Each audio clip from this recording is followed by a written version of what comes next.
Well, welcome everybody. It's good to see you here with us. I'm here with my esteemed colleague, Dr. Cornel West, and you are in Office Hours.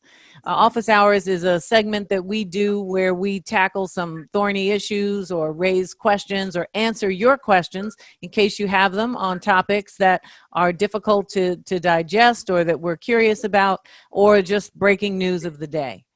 Today, we are doing a special breaking news edition of Office Hours to talk about the vice presidential choice for Joe Biden's pick for VP, who is Kamala Harris. We just have a lot to say about it, and we're just happy to be here to talk with you. So, Doc, I am tossing the mic to you to start us off on this historic moment. Good or bad, it's a historic moment, is it not? No, indeed, indeed. Well, it's always a wonderful moment to be in conversation with you. I can tell you that. But it is historic. There's no doubt. Anytime you have a symbolic blow against the vicious legacies of white supremacy and male supremacy, even within the context of a decrepit electoral political system in a declining empire, that we do have to take note in a very crucial way. And the challenge is always, how does the symbolic relate to the substantive? And to have Sister Kamala Harris, she's brilliant, she's poised, she's charismatic, in fact, more so than Brother Joe Biden himself. By far. And that's just a fundamental fact, yes. That he found himself thrown in the midst of history.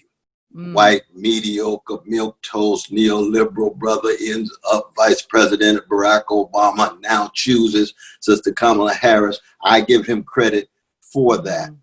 But the real challenge now is going to be, do they have what it takes to push the neo-fascist gangster out of the White House? That's what's going to be the bottom line. But what is your read on it? Oh, that last question, do they have what it takes to push that neo-fascist gangster out of the White House? I mean, that's the question of the day, the week, the month, the year. I was hoping COVID might show up running for president. Just, give him a 1-2 punch, knock him completely out. I mean, look, I'm very pleased that he was wise enough to choose a black woman. I think that was a very smart thing to do. He didn't have to. There were amazing white women. I mean, I think it had to be a woman. It just would have been ridiculous to have two men running against two so-called other men. So I'm happy he chose a black woman first and foremost. I would have loved Stacey Abrams politically. She's probably a little bit closer to my cup of tea, but I actually think Kamala Harris is a better choice for the circumstances that we're facing.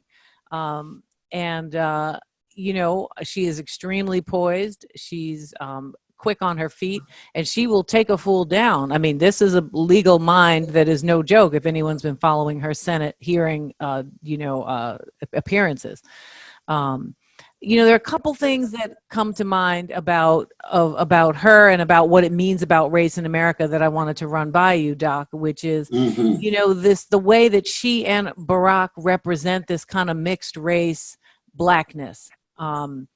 And what that seems to do for white America, right? It's somehow, and I just, full disclosure, I'm a mixed race person back from the era when you were just basically a light-skinned black person who happened to have a white mother or father. That's how I understood it in my generation.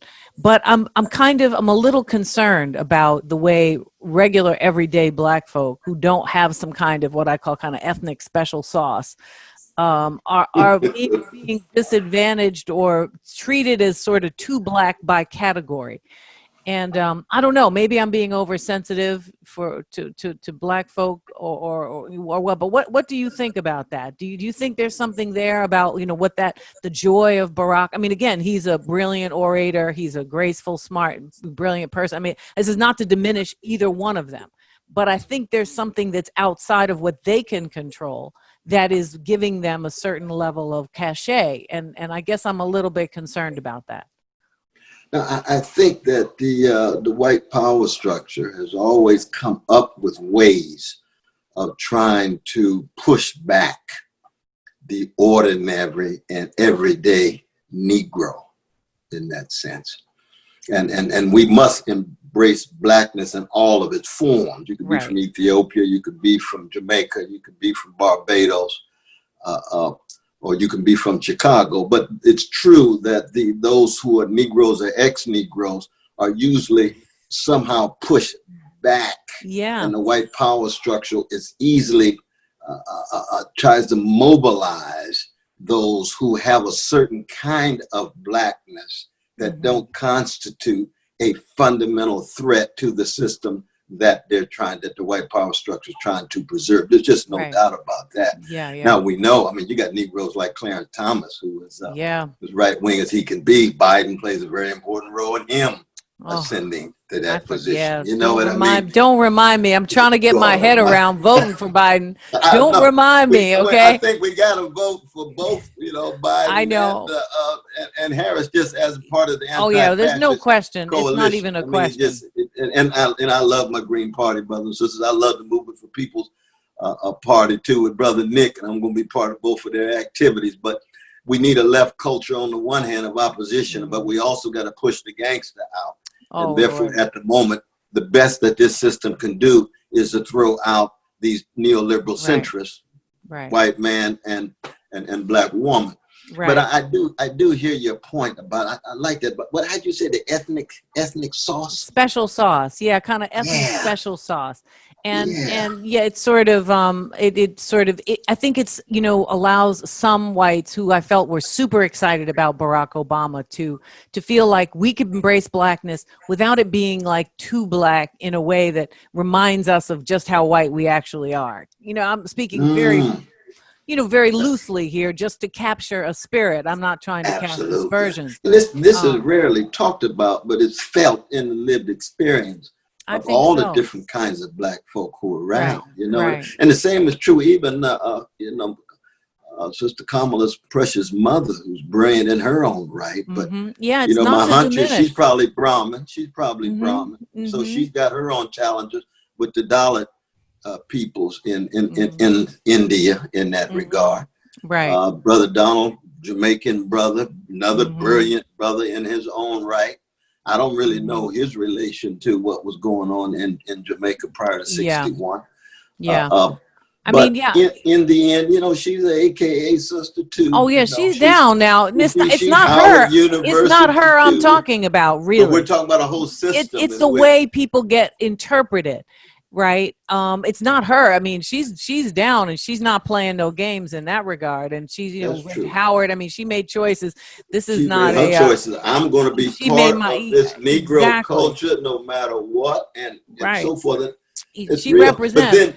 But then, you got the relation to militarism. They both very militaristic in their votings. You got the relation to the prison system, and you got serious questions in that regard, and also their relation to Wall Street. I mean, these are ethical questions. These are political questions that cut through any skin pigmentation, any sexual orientation, any gender identity, or international identity.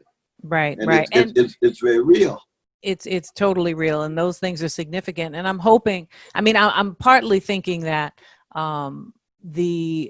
one of the values of her choice was to allow her to straddle the line between that kind of heartfelt, truly committed relationship to the Black community and to Black women through, sororities and university affiliations.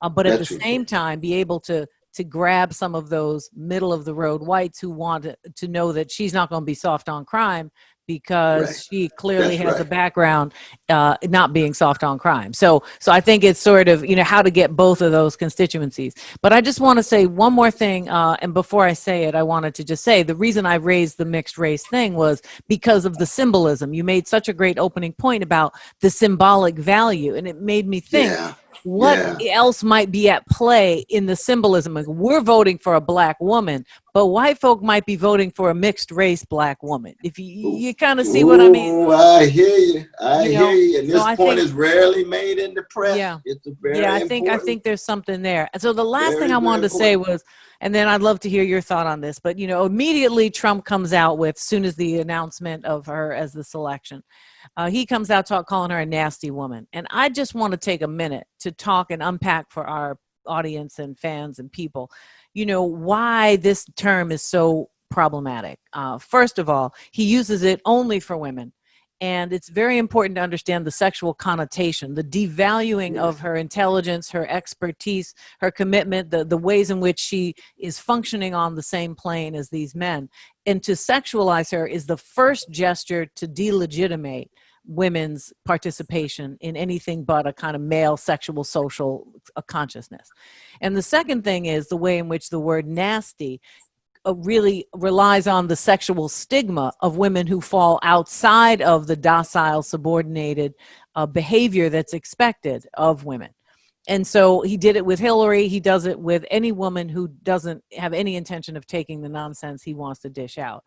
And I just want people to be mindful of this kind of language, because although many of us just suck our teeth and be like, he's an idiot, we already know this.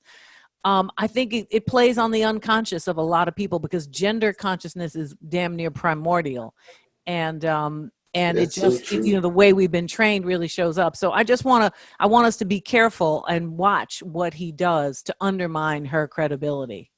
That is a very, very nuanced, powerful point. And we're going to be coming back to that over and over again in our analysis of what's going on, not just at this particular historical moment, but we see this throughout, especially the deeply toxic forms of masculinity, the tyrannical forms of masculinity that you hear not only from a gangster like Trump, but men of all colors, all around the world. And the last issue, though, that I'm deeply upset with, as much as I'm voting for the ticket. I would never endorse a neoliberal ticket, but I could vote for it in order to push out a fascist.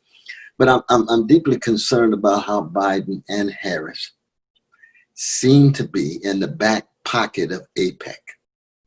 That they don't say a mumbling word about Palestinian brothers and sisters in a positive way. That they're so eager to engage in a critique of Trump in the U.S. context, but not a critique of a Trump-like figure in the Israeli context with occupation with Palestinians, you see.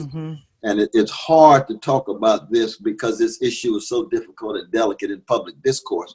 But I do think that it needs to be raised because, you know, you're talking about a country that receives more foreign aid than any other country from the U.S. budget. So as citizens, we ought to be concerned. And as moral persons, this really is one of the great moral issues of our time. How do you come to terms with the humanity of precious Palestinian brothers and sisters, even as you're concerned about precious Jewish brothers and sisters' security? And see, when you look at her history on this issue, she's about as right-wing as they come. And so was Biden. Yeah, it's interesting. I hadn't been following her. I'm going to now have to closely look at that. No, that's very concerning because, you know, this is how, and this is why your constant reminder to everyone that it's a domestic and a global, right? It's never just domestic. Because if you think just domestically, you literally won't keep your eye on that kind of consideration. And so you think you're getting one fascist out here, but if you're installing 5 others, you still got a net loss of 4. Absolutely right. You know? That's true. That's true. And so that's a real concern. And how difficult it is to say, listen, I am fundamentally against anti-Semitism, and I believe Jewish people should fundamentally have a safe home in the globe. And that is a given. But I also believe that the Palestinians deserve the same thing and should also not be the victims of anti-Arab violence, hatred, and or state-sanctioned domination. So, you know, it's a both and, right? How do you say both and? And just keep track of the precious humanity of everybody. But that includes Palestinian brothers and sisters. That's why when people talk about Sister Harris in the legacy of Ella Baker and Fannie Lou Hamer and so forth, you say, wait. Now, they had a global perspective. They had an international perspective. It was just not ascending in a electoral political system within the United States. That was an element of it, but it was much deeper than that. And of course, this is true for Martin King as well. Right. But, you know, again, we are, and this, which you're so astute in connecting these things again, because what we want is we want to imagine our freedom fighters to be taking office. And I'm just not sure that's a reasonable expectation. No, and she don't have to be Fannie Lou Hamer. She ain't supposed to be Fannie Lou Hamer. That's right. She is Kamala Harris. She's right. And to me, we need Fannie Lou Hamer on the street. We need Fannie Lou Hamer running Black organizations. We need Fannie Lou Hamer, you know, her descendants, her spiritual children, pressuring the halls of Congress and pressuring the halls of you know, the White House. And I just think that's this idea that the victory, the whole point of the freedom struggle was to install people in, you know, the top of the institutions of white supremacy. I don't recall anybody really making that as a goal or a claim. You call him ever focusing solely on that. You're absolutely right. So I think we just want to take her for what she can offer. You know, see if she can, you know, we know she will beat the pants off of Mike Pence when it's time to debate his foolery self. This is a man who doesn't want to have dinner alone with a woman. I wish say it again. Debate Trump for Biden. That would be wonderful. You say that one more time, Cornel? I wish that she could debate Trump for Biden. Oh Lord, that would be. Maybe she'll come out the wings and start swinging. Just be like, man, give me that mic. Give me that mic. When you need extra help, you call a Black woman. That's who you call. That's real. Yeah, that's exactly. Real. But no, but it's a moment to celebrate in terms of the breakthrough against white male supremacy in that regard. We just don't want to lose our heads and recognize that this battle is on a multi-front field. That's all. Yes, right. It's a multifaceted field we're fighting on. Well, and it's early in the game, but we're gonna keep our eye on on the ball. Definitely. Absolutely. Salute you, my dear sister. Yes, you too, Doc. It's great to see you, and I'll see you again soon. And everybody else, thank you for joining us in our office hours. Dear Tightrope family, we are joining Patreon. We're partnering with Patreon because they are empowering creators to maintain independence, thereby allowing us to offer you access to weekly exclusive content. By joining, you will gain access to special opportunities to engage with us as we share what we're reading, offer behind-the-scenes clips from our episodes, and ask you for your input around what we should focus on next. We want to express our sincere gratitude for consideration in joining us on the Tightrope and becoming part of our Patreon community. Thank you for helping us to maintain our creative freedom on this righteous journey as we produce and distribute content of high integrity. Together, we can amplify truth, cultivate hope, and work to create a just world. Thank you, and stay strong. My blessed Tightrope family, we are delighted to work with our brothers and sisters at Patreon in order to preserve our independence of mind, to preserve our free spirits, and most importantly, to preserve our quest for truth and for beauty and for goodness. Please be with us on this journey.